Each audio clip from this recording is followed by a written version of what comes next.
Grace audio books Hindi.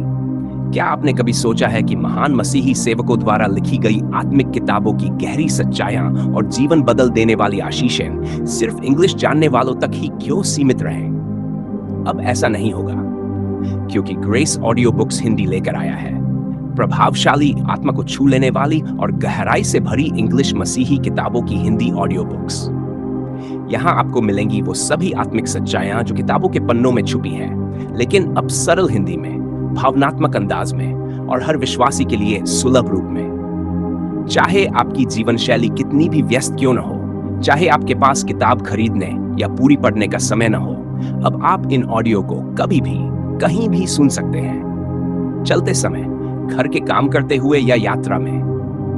Grace audio books Hindi लाता है आत्मिक जीवन के महत्वपूर्ण विषयों पर प्रार्थना, आत्मिक युद्ध, मसीही जीवन, पवित्र आत्मा के पवित्र आत्मा के वरदान, परमेश्वर की आवाज कैसे सुने, मसीह विश्वासी का अधिकार, यीशु का लहू, परमेश्वर का वचन, एक दवा, आत्मिक समृद्धि और बहुत कुछ। हर वीडियो आपको परमेश्वर के वचन में गहराई से ले जाएगा, आपकी आत्मा को ताजगी देगा और आपके रिश्तों व आत्मिक यात्रा को एक नई दिशा देगा। तो आज ही ग्रेस ऑडियो बुक्स हिंदी को सब्सक्राइब कीजिए, बेल आइकॉन दबाइए और परमेश्वर की इन आशीषों को सबसे पहले प्राप्त कीजिए। पवित्र आत्मा का व्यक्तित्व, मुझे अपना मार्ग दिखा ताकि मैं तुझे जान सकूं। निर्गमन 33 का 13। पवित्र आत्मा से चकित अर्जेंटीना में एक्सचेंज प्रोग्राम पूरा करने के बाद मैं बायलर यूनिवर्सिटी से स्नातक होने के लिए संयुक्त राज्य अमेरिका लौट आया। मैंने कॉलेज में जिस बैप्टिस्ट चर्च में भाग लिया था, उसके पादरी के पास वापस जाने और उनके साथ अपना अनुभव साझा करने का फैसला किया। मैंने प्रभु के लिए उनके प्रेम की प्रशंसा की और मैं उनके साथ ये साझा करना चाहता था कि परमेश्वर ने अपने आत्मा से मुझे कैसे भर दिया था और मैंने अर्जेंटीना में बद्री में क्या देखा था। मेरी प्रिय पवित्र आत्मा। हम चर्च की सामने की पंक्ति में बैठे थे और जैसे ही मैंने उन्हें पवित्र आत्मा के साथ अपनी मुलाकात के बारे में बताना शुरू किया, उन्होंने धैर्यपूर्वक मेरी बात खत्म होने का इंतजार करते हुए मेरी ओर देखा। फिर उन्होंने मुझसे कहा, एंड्रेस, मुझे लंबे समय से पवित्र आत्मा के बारे में कुछ सवाल है। तुम रविवार की सुबह आकर पूरी मंडली के साथ अपनी गवाही क्यों नहीं बांटते? मैं उनके अनुरोध से पूरी तरह से चकित था, क्योंकि मैंने चर्च में कभी प्रचार नहीं किया था और न ही मुझे इसके लिए योग्य माना गया था। लेकिन प्रभु ने मेरे दिल में एक महान जुनून भर दिया था कि जो मैंने देखा, सुना और अनुभव किया था, उसके बारे में दूसरों को बताऊं, बिना ये जाने कि मैं कहां जा रहा था। मैं सहमत हो गया। जब मैं पहली बार प्रचार करने के लिए मंच के पीछे खड़ा हुआ तो मैंने पूरी मंडली की ओर देखा और खुद को बेहद डरा हुआ और अनभिज्ञ महसूस किया। ये वैको, टेक्सास में एक गर्म रविवार की सुबह थी, जो एक छोटे से ऐतिहासिक चर्च के अंदर थी। लोग अभी भी लंबी लकड़ी की बेंचों पर बैठे थे, बस मेरी तरफ देख रहे थे। मैं कुछ देर के लिए रुक गया, लेकिन ये एक अनंत काल जैसा लगा। मैं खामोशी महसूस कर सकता था और मैं नहीं जानता था कि कहां से शुरू करूं या कैसे शुरू करूं। उस क्षण, हालांकि मुझे अपने पीछे पवित्र आत्मा की उपस्थिति महसूस हुई, वो इतना वास्तविक था कि मैंने ये देखने के लिए मुड़कर देखा कि क्या कोई वहां खड़ा है। मुझे ये आश्वासन महसूस हुआ कि वो न केवल मेरे साथ थे, बल्कि वो मेरे लिए भी थे। मुझे उनकी स्वीकृति महसूस हुई और मैंने दिल से बात करना शुरू कर दिया। जैसे ही मैंने अपनी गवाही और मंडली में लोगों के साथ पवित्र आत्मा के बारे में कुछ शास्त्र साझा किए, मैंने लोगों की आंखों को आंसुओं से भरा हुआ देखा। मुझे इस बात से कोई लेना देना नहीं था कि मैंने संदेश को कैसे साझा किया था। ये बहुत सरल था। पवित्र आत्मा ही उनके दिलों पर कार्य कर रहा था, जिससे वे न केवल वचन बल्कि परमेश्वर से भी प्यार करने लगे। पवित्र आत्मा न केवल हमारे दिमाग को रोशन करता है, बल्कि जब वो उपस्थित होता है तो हम दिल से कट जाते हैं। प्रेरितों के काम 2 का 37। उसके पास परमेश्वर के वचन को जीवंत बनाने की क्षमता है। जब मैंने पवित्र आत्मा के साथ अपने अनुभव को साझा करना समाप्त किया तो मैंने लोगों से पूछा, क्या कोई है जो पवित्र आत्मा से भरना चाहता है? मैंने सोचा कि कोई भी जवाब नहीं देगा। मैंने अपनी आंखें बंद कर ली और जब मैंने उन्हें खोला तो पूरी मंडली चर्च के सामने वेदी पर थी। मैं पूरी तरह से चौंक गया था। मैंने पहले कभी वेदी पर लोगों के लिए प्रार्थना नहीं की थी और मुझे नहीं पता था कि आगे क्या करना है। मुझे याद आया कि कैसे अर्जेंटीना के चर्चों में मैंने लोगों के माथे पर हाथ रखे हुए देखे थे जब वे उनके लिए प्रार्थना करते थे। इसलिए मैंने खुद से सोचा, मैं ये कोशिश करूंगा। जैसे ही मैं मंच से नीचे उतरा, कुछ ऐसा हुआ जिसकी मैंने उम्मीद नहीं की थी। शब्दों में वर्णन करना मुश्किल है, लेकिन मुझे ऐसा लगा जैसे परमेश्वर की महिमा का भार चर्च पर उतर आया था। मैंने पूरी सेवा के दौरान उनकी उपस्थिति को महसूस किया था, लेकिन अब परमेश्वर के आत्मा की मूर्त शक्ति वेदी के माध्यम से फैल गई।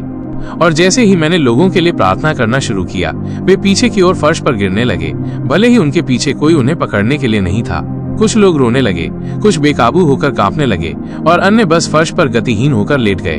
पवित्र आत्मा ने अपने लोगों से मिलने के लिए एक ऐसे तरीके से आया जिसकी मैंने कुछ घंटे पहले कल्पना भी नहीं की थी। ये देखने और अनुभव करने के लिए बहुत सुंदर और अद्भुत था। सेवा घंटों तक चली और उस दोपहर लोग चर्च और अपनी तकनीकों में लौट आए। बहुत से लोग ठीक हो गए और छुटकारा पाए और कई लोगों ने पहली बार पवित्र आत्मा का सामना करने की गवाही दी। पवित्र आत्मा को जानना। पवित्र आत्मा के साथ अनुभव सुंदर और आनंददायक हो सकते हैं, लेकिन हमें केवल उसकी उपस्थिति से संतुष्ट नहीं होना चाहिए। एक बार जब हम उसे पा लेते हैं तो हमारी सबसे गहरी इच्छा उसे जानने की होनी चाहिए। यदि हम वास्तव में परमेश्वर से प्रेम करते हैं तो हमें उसे भी जानने की कोशिश करनी चाहिए। हमें परमेश्वर के साथ अपने रिश्ते के पीछे का मकसद केवल उसकी आत्मा से भरना नहीं होना चाहिए, बल्कि हमें उसका मित्र बनने की भी इच्छा रखनी चाहिए। परमेश्वर की आत्मा के कई शक्तिशाली प्रकटीकरण हैं, लेकिन पवित्र आत्मा एक शक्ति, एक ऊर्जा, एक भाषा या एक आग नहीं है। सबसे गहरे प्रकटीकरणों में से एक जो हमें कभी भी मिल सकता है वो ये है कि पवित्र आत्मा एक व्यक्ति है और हमें उससे एक व्यक्ति के रूप में संबंधित होना चाहिए। चूंकि वो एक आत्मा है, इसलिए उसके पास कोई भौतिक शरीर नहीं है, लेकिन उसमें एक व्यक्ति के सभी गुण हैं। बाइबल हमें बताती है कि पवित्र आत्मा में भावनाएं हैं। प्रेरित पौलुस ने आत्मा के प्रेम के बारे में बात की और हमें पवित्र आत्मा को दुखी न करने का भी निर्देश दिया। रोमियो 15:30, इफिसियों 4:30। पवित्र आत्मा का हृदय अत्यंत संवेदनशील और आसानी से आहत होने वाला है। उसकी भावनाएं हमारी अपेक्षा अधिक तीव्र है। वो पीड़ित के लिए गहरा दर्द महसूस करता है और एक पश्चातापी हृदय पर आनंदित होता है। वो अन्यायों से और उन लोगों से गहरा दुख महसूस करता है जो परमेश्वर से प्रेम करते हैं। उसमें एक असाधारण मन भी है। रोमियो 8:27। उसके मन में ज्ञान और समझ की परिपूर्णता है। यशायाह 11:2। उसके पास अपनी इच्छा और निर्णय लेने की क्षमता है। वो हमें आध्यात्मिक उपहार देने का विकल्प चुनता है और वही है जो सेवा के लिए लोगों को अलग करने का विकल्प चुनता है। पवित्र आत्मा का व्यक्तित्व। 1 कुरिन्थियों 12:11, प्रेरितों के काम 13:2। वो उन सभी बातों को हमारी स्मृति में लाने में सक्षम है जो यीशु ने सिखाई थी। यूहन्ना 14:26।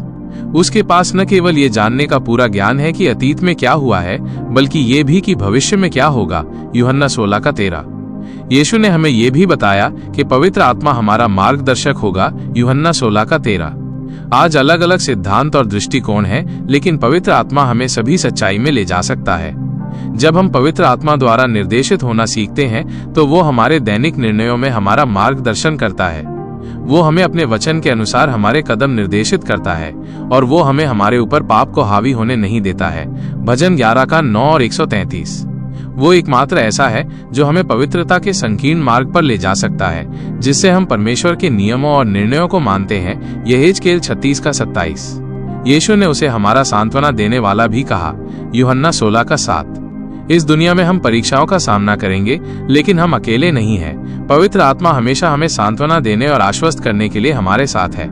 हमारे जीवन के सबसे अंधेरे, सबसे अकेले और सबसे कठिन समय में वो हमारा समर्थन, आराम और शरण बनने के लिए मौजूद है। यहाँ तक कि अगर हमारे पिता या माता ने हमें छोड़ दिया तो भी पवित्र आत्मा हमें कभी नहीं छोड़ेगी। भजन 27:10, यूहन्ना 14:6। पवित्र आत्मा हमारा व्यक्तिगत शिक्षक भी है। यूहन्ना 14:26। शास्त्र हमें बताते हैं कि कोई भी परमेश्वर की आत्मा की बातों को नहीं जानता है सिवाय परमेश्वर के आत्मा के। 1 कुरिन्थियों 2:11। केवल पवित्र आत्मा ही उन्हें हमारे लिए ज्ञात कर सकती है।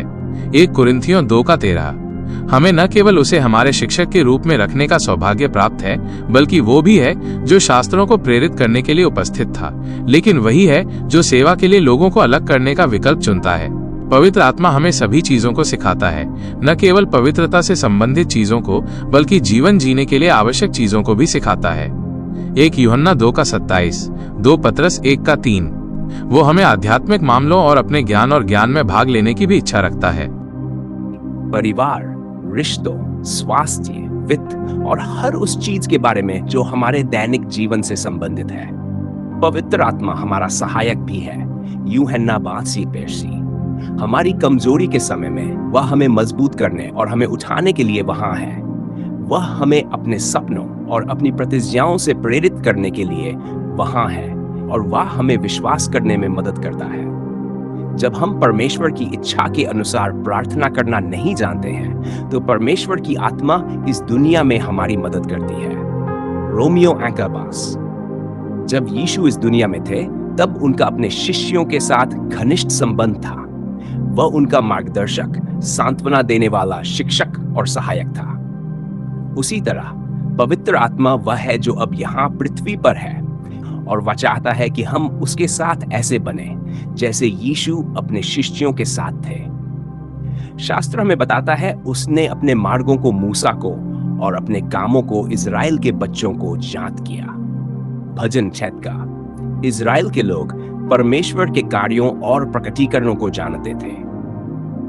वे उन प्लेग को जानते थे जो प्रभु ने मिस्र को भेजे थे ताकि उन्हें दास्ता से छुड़ाया जा सके। वे लाल सागर के पानी को 2 हिस्सों में बांटकर सूखी भूमि पर चले। उन्होंने रेगिस्तान में तब तक मन्ना खाया और पानी पिया जब तक कि प्रभु ने उन्हें नहीं दिया। वे दिन में बादल के स्तंभ और रात में आग के स्तंभ द्वारा संरक्षित थे। लेकिन इसका मतलब यह नहीं था कि वे परमेश्वर के दिल को जानते थे। इसी तरह आज हम में से कई लोग पवित्र आत्मा से भरे हुए हो सकते हैं और हमारे जीवन में चमत्कार भी अनुभव किए होंगे, लेकिन इसका मतलब ये नहीं है कि हम उसके मार्गों को जानते हैं। मूसा केवल परमेश्वर की शक्ति को देखना नहीं चाहता था, बल्कि उसे व्यक्तिगत रूप से जानना भी चाहता था। उसने परमेश्वर से विनती करते हुए कहा, यदि मैंने तेरी दृष्टि में अनुग्रह पाया है तो अब मुझे अपना मार्ग दिखा ताकि मैं तुझे जान सकूं। निर्गमन ने जवाब दिया, मेरी उपस्थिति तुम्हारे साथ जाएगी और मैं तुम्हें आराम दूंगा। निर्गमन खापकाच का 22। प्रभु ने उसे यह भी प्रकट किया कि केवल उनकी उपस्थिति में रहकर वह उनके दिल, सपनों और मार्गों को जान पाएगा। इज़राइल के लोगों ने इतिहास में किसी भी अन्य व्यक्ति से परे संकेत और चमत्कार देखे, फिर भी वे प्रभु से दूर चले गए और एक सुनहरे बछड़े की पूजा की। जिस समय यीशु इस दुनिया में चले, लोगों ने अद्भुत चमत्कार देखे और प्राप्त किए, फिर भी वे चिल्लाए, उसे सूली पर चढ़ाओ, उसे सूली पर चढ़ाओ। इसी तरह आज भी बहुत से लोग पवित्र आत्मा की शक्ति और प्रकटीकरणों का अनुभव करते हैं, फिर भी वे प्रभु से अपनी पीठ फेरना चुनते हैं। लेकिन जैसे ही हम उनके हृदय की गहराई और उनके नाम की महिमा को जानने आते हैं, उनके पक्ष से दूर जाना लगभग असंभव हो जाता है। उसका कोमल स्वभाव और प्रेम हमारे जीवन को मोहित कर लेता है। हम इस एहसास पर पहुंचते हैं कि केवल उसी के पास अनंत जीवन के शब्द हैं और केवल उसी में हम वास्तव में पूर्ण हैं। पवित्र आत्मा के गुण, पवित्र आत्मा परमेश्वर है और पिता और यीशु के साथ एक है, लेकिन वे अलग अलग व्यक्ति हैं। उन सभी में एक ही स्वभाव है, लेकिन वे अपने व्यक्तित्व को अलग अलग तरीकों से व्यक्त करते हैं। शास्त्रों में परमेश्वर के चरित्र और यीशु मसीह के व्यक्तित्व के बारे में बहुत कुछ लिखा गया है, लेकिन पवित्र आत्मा के व्यक्तित्व के बारे में बहुत कुछ नहीं लिखा गया है। इसलिए जैसे ही मैं पवित्र आत्मा के करीब आने लगा, मैंने उसके साथ साझा किया कि मैंने केवल उसकी शक्ति का अनुभव करना चाहता था, बल्कि मैं उसे भी जानना चाहता था। मेरी प्रार्थना बन गई, प्रभु, मैं तुम्हारे आत्मा और तुम्हारे बदरी की शक्ति और तुम्हारे दुखों में संगति को जानने के लिए मैं सब कुछ हानि मानता हूं। और पवित्र आत्मा ने मेरे दिल में फुसफुसाया, तुम मुझे मेरे फल से जानोगे। अचानक मुझे एहसास हुआ कि आत्मा का फल न केवल यह बताता है कि वह हमारे जीवन में क्या पैदा करता है, बल्कि यह उसके वास्तविक व्यक्तित्व का भी वर्णन करता है। बाइबल कहती है, आत्मा का फल प्रेम, आनंद, शांति, धैर्य, दया, भलाई, विश्वास, नम्रता और आत्मनियंत्रण है। गलातियों के अंकन, ये सभी गुण पवित्र आत्मा के व्यक्तित्व को दर्शाते हैं। वह प्रेम से भरा आत्मा है। उसका प्रेम हमारी समझ से परे इतना गहरा है कि शब्दों में वर्णन नहीं किया जा सकता है।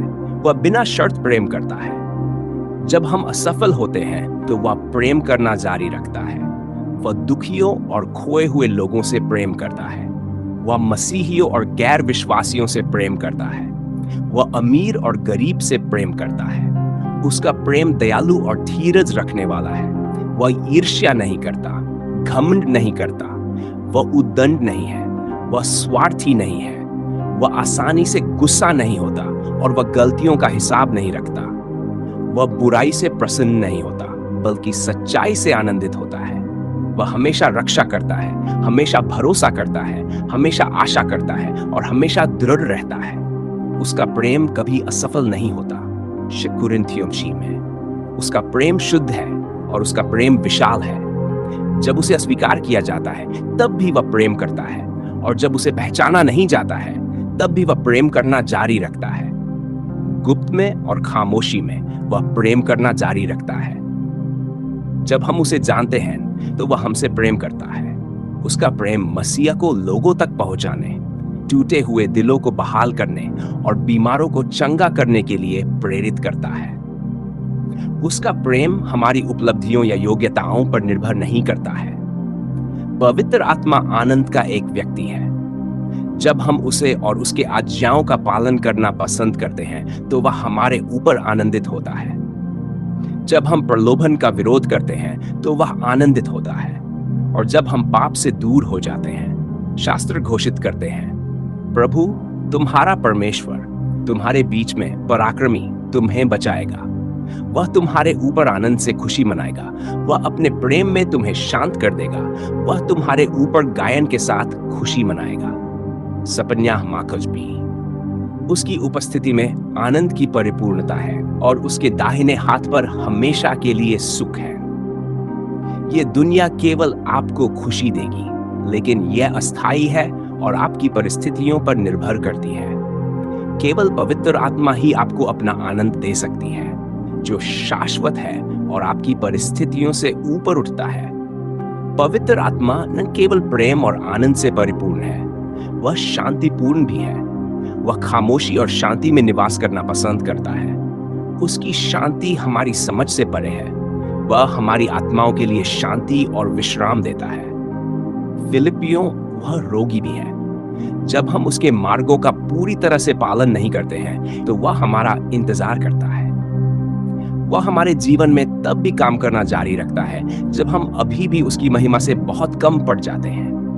वह हमारी कमजोरियों से निराश नहीं होता है, बल्कि यीशु की ओर हमें कोमलता से खींचना जारी रखता है। पवित्र आत्मा के दिव्य स्वभाव का एक और सुंदर पहलू उसकी दयालुता है। वह कभी भी हम पर जोर नहीं डालेगा। वह हमारे निर्णयों का सम्मान करता है, और जब हम भटक जाते हैं तो हमें कोमलता से सुधारता है। वह अपने सभी तरीकों से भी कोमल है। वह अभी भी एक छोटी शांत आवाज में बोलता है, हमारे दिलों में अपनी सच्चाई लाता है। दाऊद ने आत्मा के मार्गदर्शन की मांग करते हुए कहा, अपने अच्छे आत्मा को समतल भूमि पर मेरा नेतृत्व करने दो। भजन 66 का पवित्र आत्मा अच्छा और सिद्ध है। पवित्र आत्मा भी वफादार है।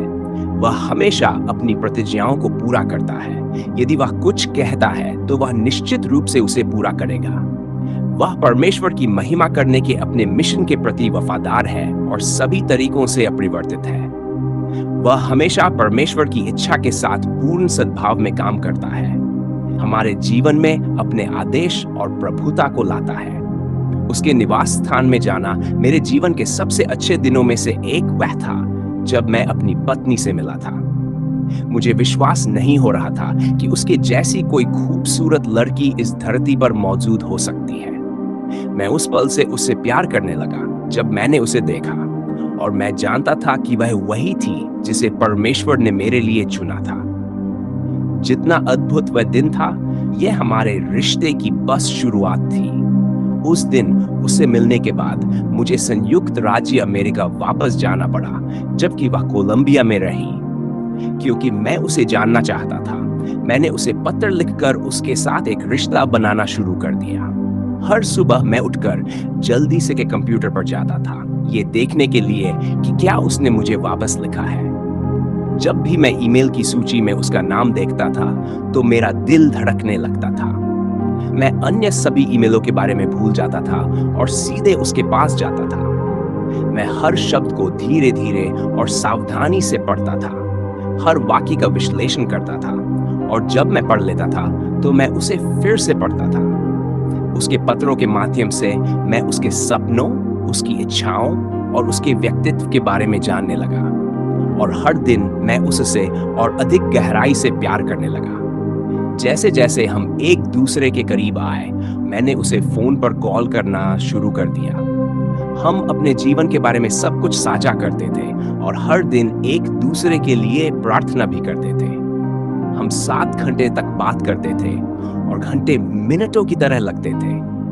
मैं उसके प्यार में बहुत गहराई से गिर गया था कि कुछ महीनों के बाद उसे जानने की मेरी इच्छा इतनी प्रबल हो गई थी कि मैंने सचमुच उससे मिलने के लिए एक महासागर पार कर लिया। वह कार्टाजेना दे इंडियास, कोलंबिया के एक औपनिवेशिक शहर में रहती थी। ये लैटिन अमेरिका के सबसे खूबसूरत शहरों में से एक है। ये रोमांटिक डेट्स पर बाहर जाने के लिए एक आदर्श जगह थी। हम शहर के ऐतिहासिक हिस्से में गए, अलग अलग रेस्टोरेंट में खाना खाया, हाथ पकड़कर चले, समुद्र तट पर और शहर को घेरने वाली ऐतिहासिक दीवारों पर बैठकर घंटों तक लंबी बातें की। कुछ महीनों बाद कार्टाजेना के ऐतिहासिक केंद्र में मैं अपने घुटनों पर बैठ गया और उससे शादी के लिए पूछा। जिस पल मैंने उसे हाँ कहते हुए सुना, मेरा दिल खुशी से भर गया। शादी के बाद वह मेरे साथ संयुक्त राज्य अमेरिका में रहने आई। हम एक दूसरे को न केवल अच्छे समय में बल्कि कठिन समय में भी गहराई से जानने लगे। हमारा रिश्ता मजबूत और अधिक अंतरंग हो गया क्योंकि हमने एक दूसरे को उनकी कमियों और मतभेदों के बावजूद प्यार करना सीखा। उसके साथ रहने से मैं हर दिन उसके दिल को और अधिक जानने लगा और समय के साथ प्रभु द्वारा दिए गए इस अनमोल उपहार को और अधिक सराहना करने लगा। इसी तरह हम पवित्र आत्मा के प्यार में पड़ जाते हैं जब हम उसकी उपस्थिति की सुंदरता का सामना करते हैं। हम शास्त्रों को पढ़कर उसके बारे में जानना सीखते हैं। यह प्रभु से एक प्रेम पत्र प्राप्त करने जैसा है और वह हमारी प्रार्थनाओं का उत्तर देता है। हम प्रभु से बात करते हैं और फोन पर उसके साथ चलने के समान प्रार्थना करते हैं। हम चर्च जा सकते हैं, लेकिन अगर हम वास्तव में परमेश्वर को जानना चाहते हैं तो हमें उस जगह पर जाने की जरूरत है जहां वह रहता है और उसके साथ एक रिश्ता बनाना है।